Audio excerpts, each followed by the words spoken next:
Assalamualaikum warahmatullahi wabarakatuh.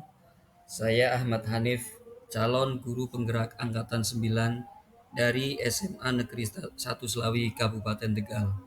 Pada kesempatan kali ini saya akan menyampaikan koneksi antar materi, yaitu untuk materi modul 1.1 sampai dengan modul 1.2 pada program pendidikan guru penggerak angkatan yang ke-9.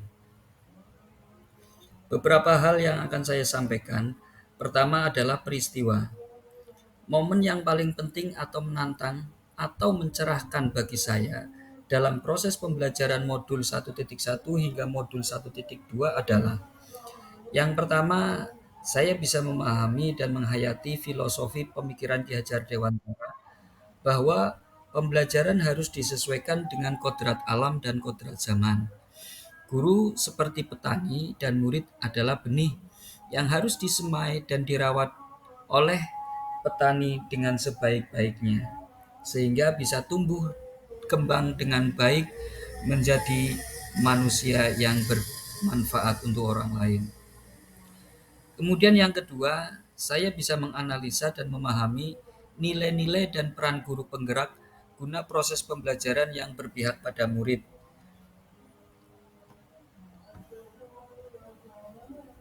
Nah, kemudian keterkaitan antara modul 1.1 dan modul 1.2 adalah bahwa filosofi Ki Hajar Dewantara yang menyatakan pembelajaran harus sesuai dengan kodrat alam dan kodrat zaman itu sangat sesuai dengan nilai dan peran dari guru penggerak.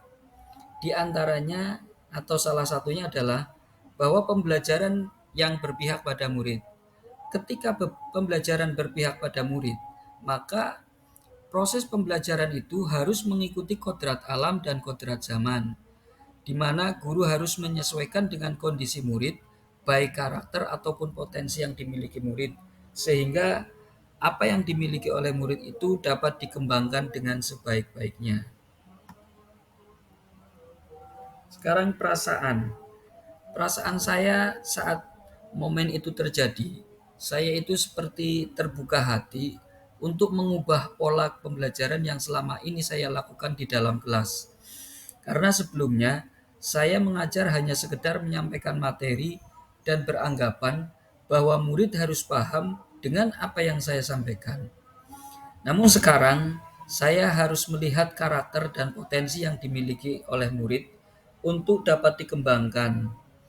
Kemudian saya juga menyadari jika saya memaksakan murid mengikuti kemauan saya, maka hal itu tidak akan dapat terpenuhi proses pembelajaran yang baik.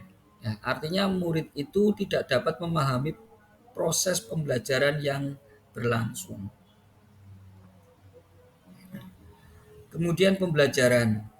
Sebelum momen tersebut terjadi, saya itu berpikir bahwa pembelajaran dilakukan dengan model yang sama, yaitu menyampaikan materi dengan model ceramah dan murid memperhatikan. Murid harus mengikuti apa yang saya sampaikan dan perintahkan. Yang kedua, mengukur keberhasilan murid dari penilaian, baik penilaian sumatif ya, itu yang disesuaikan dengan KKM atau kriteria ketuntasan minimal. Dan yang ketiga, tidak pernah melakukan refleksi. Nah, namun sekarang, setelah saya mengikuti proses pembelajaran pada modul 1.1 dan 1.2, sekarang saya berpikir bahwa yang pertama, pembelajaran harus dilakukan dengan berpusat pada murid.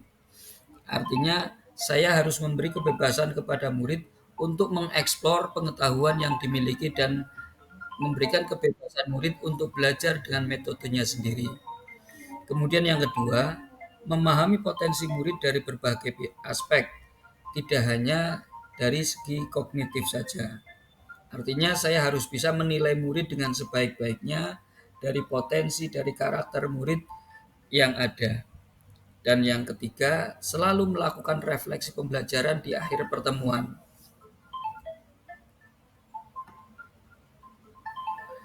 Kemudian untuk penerapan ke depan atau rencana, apa pengembangan diri yang sederhana, konkret, dan rutin yang dapat saya lakukan sendiri dari sekarang untuk membantu menguatkan nilai dan peran saya sebagai guru penggerak.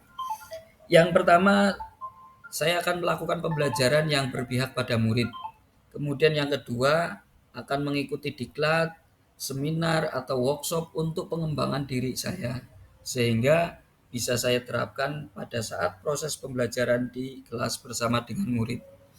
Dan yang ketiga, berkolaborasi dengan rekan sejawat atau guru lain untuk berbagi praktik baik. Ya, sehingga apa yang sudah disampaikan dengan baik oleh rekan guru sejawat bisa saya terapkan pada saat saya melakukan proses pembelajaran di dalam kelas. Demikian apa yang bisa saya sampaikan. Saya sampaikan terima kasih atas atensi dari Anda semuanya. Mudah-mudahan ada kritik dan saran yang bersifat membangun untuk perbaikan pada proses pembelajaran saya ke depannya. Salam dan bahagia, guru penggerak, tergerak, bergerak, menggerakkan.